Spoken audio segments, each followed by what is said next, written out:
6 PM special में आप सभी का स्वागत है। भारतीय खुफिया एजेंसियों ने आईएसआई की एक खतरनाक साजिश का पता लगाया है। आईएसआई की साजिश है भारत में आतंकी हमले कराने की। अपने नापाक इरादों को अंजाम देने के लिए आईएसआई ने लश्कर, जैश ए मोहम्मद और हिजबुल मुजाहिदीन को मिशन पर लगा दिया है। सूत्रों के मुताबिक कश्मीर घाटी में 250 से ज्यादा आतंकी हैं। ये सभी लश्कर, जैश ए मोहम्मद, हिजबुल मुजाहिदीन के आतंकी हैं। सूत्रों के मुताबिक 18 सितंबर को उरी हमले से पहले से ही आतंकी कश्मीर घाटी में मौजूद थे। इनमें से ज्यादातर आतंकवादी पाकिस्तानी मूल के हैं। सेना को इन आतंकवादियों की मौजूदगी को खत्म करने के लिए ज्यादा से ज्यादा टेरर ऑपरेशन चलाने के निर्देश दिए गए हैं। इसके साथ ही संसद पर दोबारा हमले की भी साजिश पाकिस्तान के निर्देश पर आतंकी संगठन रच रहे हैं। 13 दिसंबर 2001 भारतीय लोकतंत्र को थर्रा देने वाली तारीख।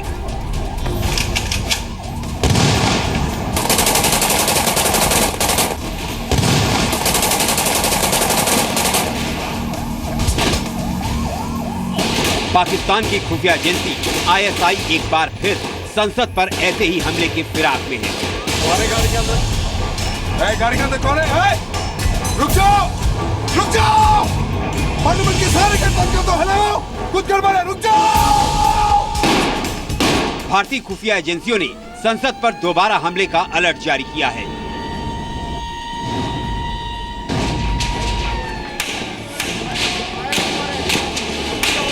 खुफिया सूत्रों के मुताबिक आईएसआई ने आतंकी संगठनों से किसी भी हद तक जाकर भारत में हमले का आदेश दिया है।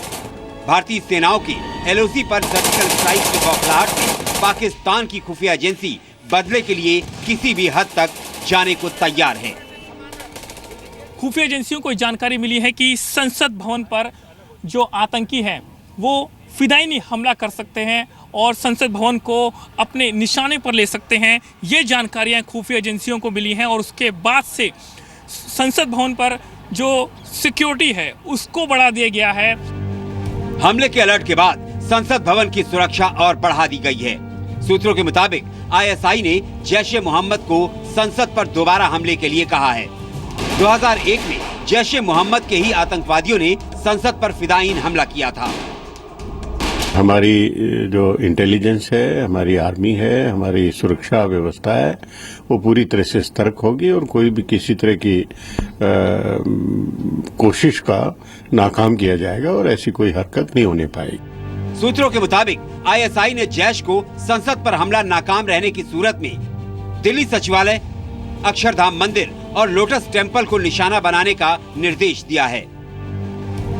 अलर्ट के मुताबिक जैश ए मोहम्मद के आतंकवादियों को ये भी कहा गया है कि अगर किसी मशहूर जगह पर हमला नाकाम रहे तो भीड़ भाड़ वाली जगह जैसे बाजार या फिर शॉपिंग मॉल्स पर हमला किए जाएं। सर्जिकल स्ट्राइक के बाद से ही पाकिस्तान में तूफान मचा है। पाकिस्तान सरकार और पाकिस्तानी आर्मी भारत के कड़े रुख से बैकफुट पर हैं। ऐसे में आईएसआई भारत पर किसी भी सूरत में हमला करवाकर बदला लेने की फिराक में है। सूत्रों के मुताबिक भारत में आतंकी हमले के लिए आईएसआई ने जैश ए मोहम्मद के अलावा एक और संगठन तंजीम जैश ए उल हक की भी मदद ले सकती है। ये संगठन जैश ए मोहम्मद से अलग होकर बना है। इस संगठन का कर्ता धर्ता मौलाना अब्दुल रहमान है। IC 814 हाईजैक कांड में अब्दुल रहमान बड़ी भूमिका में था, लेकिन पिछले 15 सालों से हालात बहुत कुछ बदल चुके हैं। दिल्ली में 7 दिसंबर 2011 के बाद से कोई आतंकी हमला या ब्लास्ट नहीं हुआ है। संसद की सुरक्षा व्यवस्था भी पहले की तुलना में अब कहीं ज्यादा कड़ी की जा चुकी है।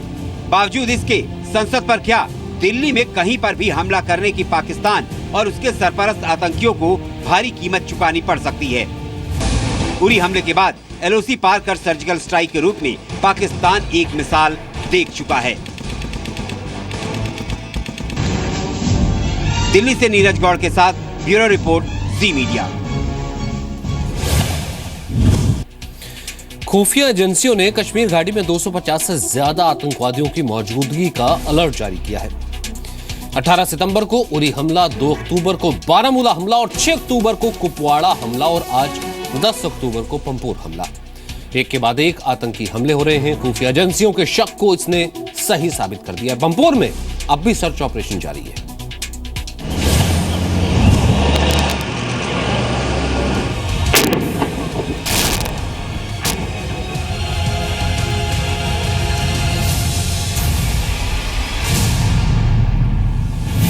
सर्जिकल स्ट्राइक से पाकिस्तान की बौखलाहट का ये एक और सबूत है। आज सुबह करीब 6 से 6:30 बजे के बीच पंपोर के ईडीआई यानी एंटरप्रेन्योर डेवलपमेंट इंस्टीट्यूट के एक कमरे से अचानक धुआं निकलने लगा। आग लगने की खबर पर जैसे ही फायर ब्रिगेड की टीम पहुंची, अंदर से गोलियों की आवाज गूंज उठी। आग ईडीआई बिल्डिंग के हॉस्टल के एक कमरे में लगी थी। उसी जगह से 6 से 7 राउंड की फायरिंग की गई।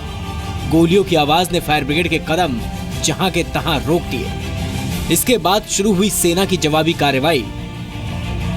मैसिव कॉम्बिंग ऑपरेशन चल रहा है और ये जो यहाँ पर जम्मू कश्मीर नेशनल हाईवे है उसको पूरी तरह से ब्लॉक किया गया है। खासकर जो यहाँ पर सिविलियन मूवमेंट है उसको रिस्ट्रिक्ट किया गया है। यहाँ से ही 1 किलोमीटर की डिस्टेंस पर ये ईडीआई बिल्डिंग है जहाँ कॉर्डन किया गया है।